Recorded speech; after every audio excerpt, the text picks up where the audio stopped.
नयनी सोज्वळ भाव, हाती अभिनयाची कला, मराठी मातीचा सुगंध तुमच्या रूपाने दरवळला. चित्रपट सृष्टीच्या नभात तुमची ध्रुव ताऱ्यासम तळपतात.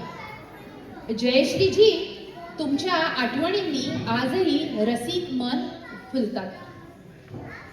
आज आपण अशा एका अष्टपैलू अभिनेत्रीला वंदन करणार आहोत, ज्यांच्या सौंदर्याने आणि अभिनयाने मराठी चित्रपट सृष्टीचा सुवर्णकाळ गाजवला. सांगते ऐका मधील लावणी असो व रामायण मधील माता कौसल्या, प्रत्येक भूमिकेत ज्यांनी जीव ओतला त्या म्हणजे अभिनय सुंदरी जयश्री गडकर. चला तर मग अनुभवूया जयश्री गडकर यांचा हा सोनेरी प्रवास एका सादरीकरणातून. Tribute to Jayashree Gadkar. जोरदार टाळ्यांनी स्वागत करूया मृणाल सिंह.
कधी कुणी जवळ